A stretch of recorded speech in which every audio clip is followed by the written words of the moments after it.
Good morning, everyone. Yeah, what up, dude? Good morning, everybody.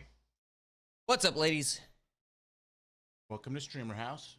Morning, what just happened, and you're brand new. Streamer House is a 24/7 channel with 4 streamers that keep the channel going 24/7.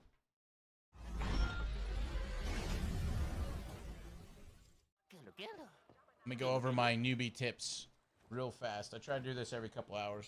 So number 1 is controllers. Controllers are a key of sorts. I can find my damn controllers. They're in here. These are my controllers right here. Controllers, think of them as keys. They allow you to open loot boxes of sorts. When you're playing the game and you're a new player, you're going to be in easy mode. Easy mode will still have the option to use your controllers. And the controllers that you have that can open easy mode crates are the exact same that can open pro crates. So I highly recommend you don't waste a ton of your controllers at a low level on easy stuff or even hard stuff. It's fine at hard level if you open up a few boxes just so you can get some upgraded loot. But you don't need to be all that amazing as far as gear is concerned when you're in hard mode. You just need to have good enough gear to, make it work. Pro mode, you will kick yourself if you don't have any controllers because you're going to be target farming particular mods, particular different stats on those mods, so you're gonna have to do it over and over again. Like it's not enough just to get the main legendary mod. You also want the main legendary mod with like 3 out of 4 good perks or whatever.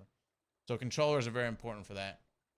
The other tip I have as far as formulas are concerned is if I already know all these ones, so if I press F on them, it's gonna tell me I've already learned this formula. But paints, for whatever reason, if I click on them with the F, they will just get used up and go into Never Neverland. They're gone. You can scrap these for 2 points each to chance for another roll on another piece of furniture, but I hold on to them in case somebody wants to trade for them or wants them or whatever. But don't spam F on these because I could literally spam F 3 times on this and they would just go poof when I could literally just give them away type of deal, So careful with those things. When it comes to blueprints, we'll go to blueprints next. When you are playing the game, there's only 2 ways to get blueprint fragments throughout the entire game. The first way that you're going to be getting them is when you're running around the game world, you're going to be running into places that are towns like this that have rift anchors. The other part of the quest for that particular township will be like kill 15 mobs, loot an armor or gear crate, but it will say also to loot the mystic crate, chest, or whatever the hell you want to call it. That chest can only be looted 1 time, and those will have blueprint fragments in them. Now, blueprint fragments are the things that you need in order to be able to craft something. So, like this gun right here is 0 out of 80 fragments. I have 0 fragments for that one. This one, on the other hand, I have 140 out of 40. But you'll notice I don't have the ability to craft it because I have not held down F on this to fuse it. You do not want to fuse your weapons unless you're near that one guy who was like, I'm going to, earlier. Because they are a collector or whatever. If you want more powerful weapons you're actually going to use, you need those fragments that are very important to upgrading. Because, like, let's say I go to my crossbow here, and I want to upgrade this crossbow more than 3 stars. I want to go to 4. So if I do that, I got to go use up my fish BPs and my crossbow ones. I haven't got anything, or my recurve bow ones. I haven't got anything beyond that. So right now I only have 330 out of 1350. But when you start to get into things like your legendary ones like this, well, good luck finding enough stuff to upgrade that to its next perk even better.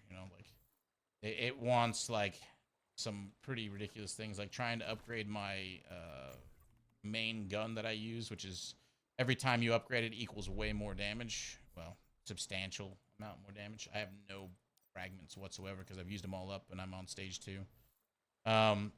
Another trick that is pertaining to that's important. So just don't, the general rule is if you're not going to use the weapon right then and there and you're not a collector like Ray is, don't use them, don't fuse them willy-nilly. Hold on to those fragments.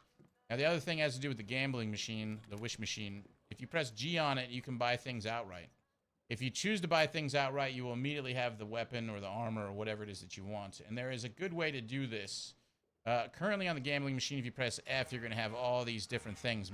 I've already gone through some of them, but let's imagine this is the one that I'm talking about. If I click on this, and up here in the rewards, it says the last Valor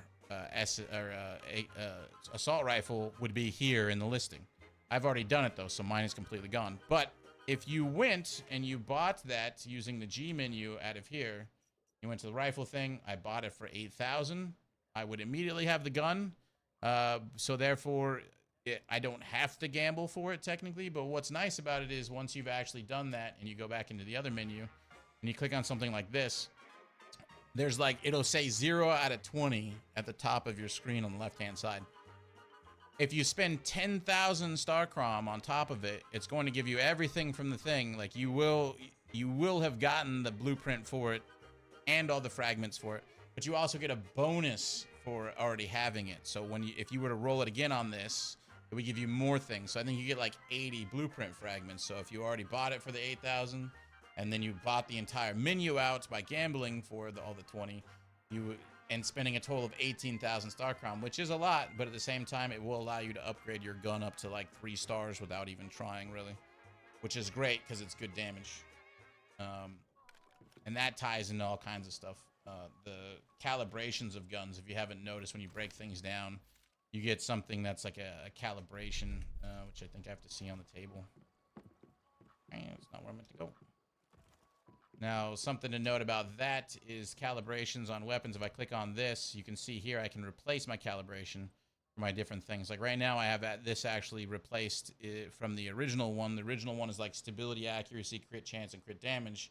I'm using a version of rapid shot, which is increase the rate of fire, reload speed, but you lose 10% attack value. But it's got double crit.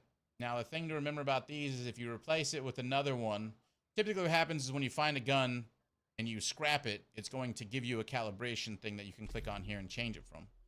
So if I have these in my inventory, they don't come out of the boxes. They have to actually be in your inventory. I could replace it with whatever I wanted from a previous gun.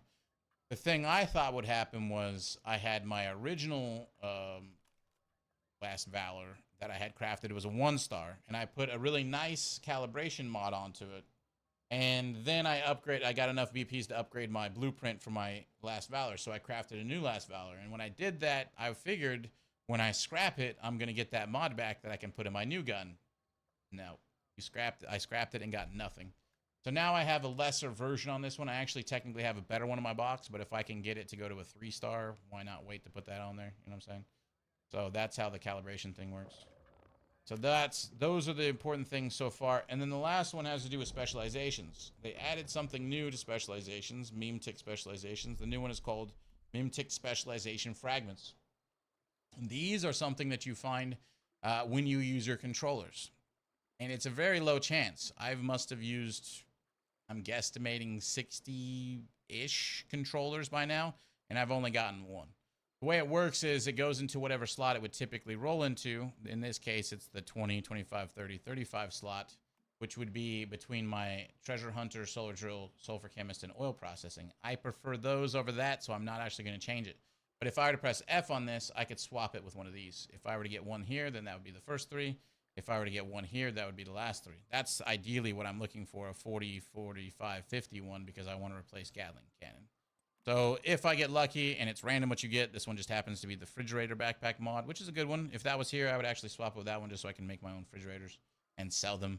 But that's how that works, if you were wondering. Now, the other thing that's important to note for a brand new player or somebody who's already going through it is that these cards here, these choices here are every 5 levels, 5, 10, 15, 20, all the way to 50. It's like, you have to think of it like a deck of cards. For the most part, there is different sections like people were talking about before, and like I just showed you this specialization thing. You know, there's the first 3, the 4, and then the 3. But the way you look at it is you have a deck of cards in your hand. All those cards are unique. The deck of cards representing the specializations that you can choose from. When you hit level 5, you're going to be able to click on this. It's going to give you 4 options. You're going to have to choose one of those options as your reward. But you don't have to immediately after you do it. So you pick up your deck of cards, you take the 4 off the top, that's your level 5 choices. Ideally, your best situation is going to be one of them is really good and 3 of them suck. That's the best possible outcome. Let's say that happens, great, don't touch, leave it. Now you pull the next 4 off the top of the deck and you put those on the table. So now you've got 2 cards or 2 stacks of 4, and this one has one really good one, you like it. This and you hope the same thing happens on the next one. So now you've got 8 cards on the table, and if that happens in the same way, perfect. That's how you want it. You want to you want that good one, but the other 3 suck. That means when you pull the next one at level 15, you will not have pulled any of the 8 that's already on the table. It'll be completely different sections. The only time you want to pick a card is if you have 2 things out of the 4 that you want. I'm basically done with it. The 4 things, if 2 of them you really want, you would pick one so that way the third one, this one, would get put back in the deck. So you have another chance to pull it again. That's the only time you should choose it until you're level 50. Once you're level 50, go ahead and go through everything and pick what you want.